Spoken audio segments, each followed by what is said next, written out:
Olá, eu sou o Leandro, eu sou professor de Ciências do Sistema Municipal de Educação de Barretos. Bom, o título da aula que eu vou apresentar são Os Caminhos do Impulso Nervoso. Bom, vamos contextualizar o que vem a ser o impulso nervoso. Bom, primeiramente, nós, seres humanos e a maioria dos animais, eles se relacionam com o meio ambiente.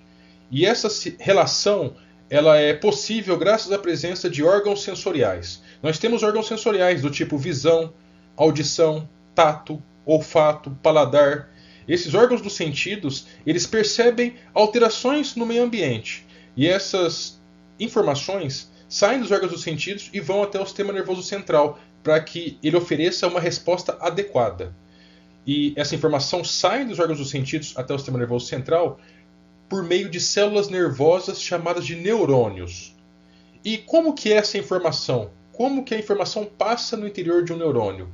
Por meio de corrente elétrica, estímulo elétrico de baixa intensidade. Isso é um impulso nervoso. Esses estímulos elétricos, essa corrente elétrica é muito inferior à corrente elétrica que passa, por exemplo, nos equipamentos eletroeletrônicos que nós temos nas nossas casas. Bom, como eu citei anteriormente no slide anterior, impulsos nervosos nada mais são que estímulos elétricos, que correntes elétricas de baixíssima intensidade. Eu falei também que os órgãos dos sentidos são as principais estruturas que nos relacionam com o meio ambiente. Mas não é somente esses órgãos que têm essa finalidade. As articulações, a pele, a musculatura estriada esquelética também executa essa função. Bom, não é somente por meio do tato que eu consigo perceber se uma superfície se encontra quente ou fria, ou se ela é lisa, rugosa ou áspera. Por meio da pele, de um modo geral, é possível perceber esse tipo de estímulo. A musculatura estriada esquelética são aqueles músculos nos quais nós controlamos a sua movimentação de forma voluntária. Também as vísceras, os órgãos internos, eles captam informação do meio ambiente. Vísceras são os órgãos que se encontram dentro do nosso corpo, como por exemplo o coração, o fígado, os pulmões, a vesícula biliar, o pâncreas. Essas estruturas, do modo geral, captam informações e mandam até o sistema nervoso central por meio dos nervos sensitivos ou aferentes. Aferente é algo que está chegando no sistema nervoso central. O sistema nervoso central, como eu já citei anteriormente, consiste no encéfalo e na medula espinhal ou raquidiana. Essas estruturas processam essas informações que chegam por meio da via aferente e fornecem uma resposta adequada. E a informação presente nessa resposta, ela passa pelos nervos motores ou eferentes. Bom, então perceba, se a informação chega no sistema nervoso central, chega pela via aferente. Se a informação sai do sistema nervoso central, ela sai pela via eferente. E vai até onde essa informação? Vai até os músculos estriados esqueléticos, que, como já citei anteriormente, é uma musculatura na qual nós controlamos a sua movimentação, até as glândulas, até a musculatura não estriada e o músculo cardíaco. O músculo cardíaco consiste no músculo que reveste o nosso coração. Glândulas são estruturas que, dentre outras funções, está relacionado com a produção de algumas enzimas, como por exemplo, o alimento que nós comemos, ele é digerido ao longo do sistema digestório por meio de enzimas digestivas. E músculo não estriado é a musculatura lisa dos nossos órgãos internos, como por exemplo, a movimentação do esôfago, os movimentos peristálticos que empurra o alimento ao longo do tubo digestório, senão ele ficaria parado na nossa garganta se não fosse esse tipo de movimento. Esse tipo de movimento se dá por meio do estímulo que o corpo percebe que tem comida entrando no sistema digestório. Então ele estimula essa movimentação para empurrar esse alimento tubo digestório abaixo. Bom, por meio dessa figura, nós vamos exemplificar tudo aquilo que foi dito até agora. Nessa figura nós temos uma pessoa segurando uma régua com a mão esquerda. Tem também esquematizado as principais estruturas envolvidas na ação desse exemplo que eu vou apresentar, que estão dentro do sistema nervoso central. Ou seja, do encéfalo, a gente representa aqui nessa figura o cérebro e a medula espinhal ou raquidiana. Esse exemplo consiste em uma pessoa deixar cair involuntariamente a régua caiu da mão dessa pessoa. Então, o primeiro estímulo que chega é um estímulo visual, ou seja, os olhos percebem que a régua está caindo. Esse órgão sensorial, esse órgão do sentido, ele manda a informação para o sistema nervoso central, ou seja, para o encéfalo, mais especificamente para o cérebro. Manda esse impulso nervoso para o cérebro por meio do nervo sensitivo ou pela via aferente.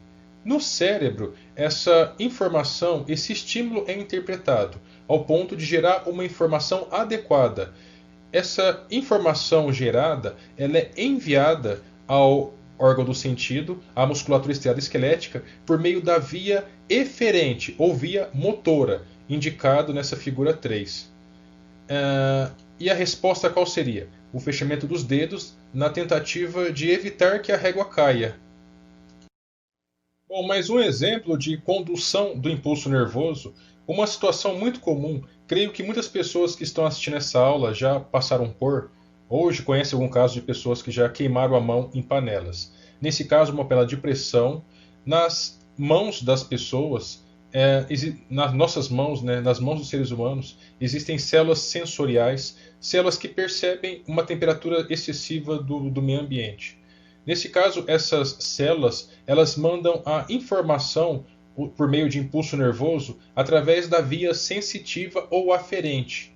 Essa via ela entra na coluna vertebral, chega até medula espinhal ou medula raquidiana e essa informação passa por um nervo chamado nervo de associação. Esse nervo pode haver ou não. Nesse caso, é nesse momento que ocorre a interpretação desse fato, dessa situação, desse estímulo. Isso ocorre tudo de forma involuntária, nós não percebemos. Nós tiramos a mão de uma panela de pressão involuntariamente, sem percebermos que estamos fazendo essa ação. Bom, após passar pelo nervo de associação, a informação, a resposta adequada é transmitida por meio do nervo eferente ou nervo motor. Esse nervo chega até a musculatura estriada esquelética, ou seja, o músculo do bíceps, que ele se contrai, fazendo que a mão seja retirada imediatamente da superfície quente. Bom, no exemplo anterior, uma pessoa tirou a mão de uma panela quente sem raciocinar no que estava fazendo. É um ato de reflexo. E nesse ato de reflexo, a informação passa somente pela medula espinhal, não chega até o encéfalo, não chega no cérebro. Mas, se uma pessoa colocar a mão na panela quente, ela tira a mão e dois tipos de informações são conduzidas a regiões diferentes. A primeira informação, que é a mais rápida, que chega na medula, faz nós tirarmos a mão por reflexo. Uma segunda informação é mandada até o cérebro, até o encéfalo. E essa segunda informação, a pessoa toma consciência de que, de fato, ela está colocando a mão no local inadequado. E essa informação é um pouco mais demorada. Então, quando você coloca a mão numa panela, as pessoas colocam a mão na panela, ela tira a mão mais rápido antes dela tomar consciência. Como eu disse, são duas vias diferentes. Nesse exemplo, nós temos a mão de uma pessoa que, após colocar a mão numa superfície quente, a informação primeiramente vai para a medula espinhal e, em segundo momento, por meio dessa linha pontilhada, a informação passa pela via sensitiva, ou seja, pela via aferente, a informação é mandada até o sistema nervoso central, ou seja, o cérebro, onde processa essa informação e volta pela via eferente, ou seja, via motora. Nesse caso, a informação está nessa linha contínua, não tracejada, e a pessoa tira a mão dessa superfície quente. Esses números 1 e 2 representam, um representa o encéfalo, especificamente o cérebro, e esse mais abaixo, um pouco mais escuro, o cerebelo, que é um órgão responsável pelo equilíbrio, que no caso de aves que ficam sobre fios de alta tensão, que fica sobre galhos de árvores, macacos, primatas, tem que ter um cerebelo bem desenvolvido, porque esses animais dependem muito do equilíbrio. E a figura 2 representa a medula espinhal, ou medula raquidiana. Bom, outro exemplo de condução de impulso nervoso e ato reflexo. Reflexo, como eu disse, é uma ação involuntária. A pessoa não percebe que gerou uma resposta. É do reflexo patelar. Patelar vem de patela. Patela, também chamada de rótula, é um osso que fica na região do joelho. Nós vamos seguindo essa numeração na ordem que se apresenta nessa figura. Em primeiro momento, a pessoa ela recebe o estímulo por meio de uma leve pancada na região da patela, da rótula, onde essa informação ela é captada pela sensibilidade da pele e é mandada pela via aferente, ou seja, pelos nervos sensitivos até a medula espinhal ou raquidiana. Na medula espinhal, essa informação é processada e a resposta ela é fornecida por meio da via eferente, ou seja, pelos nervos motores. E essa informação chega até o músculo da coxa, também chamado de músculo quadríceps femoral, que leva à contração desse músculo e a pessoa dá um pequeno chute, uma pequena elevação na perna. Bom, agora nessa figura, relembrando as diversas estruturas do sistema nervoso central, que ele é composto pelo encéfalo, que por sua vez ele é formado pelo cérebro, pelo cerebelo e pelo tronco encefálico, e também pela medula espinhal ou medula raquidiana, que é formado pelos nervos cervicais, representado em vermelho, pelos nervos torácicos, em azul, os nervos lobares, coloração alaranjada, nervos sacrais, em tom verde, e o nervo coxígeo, com coloração cinza.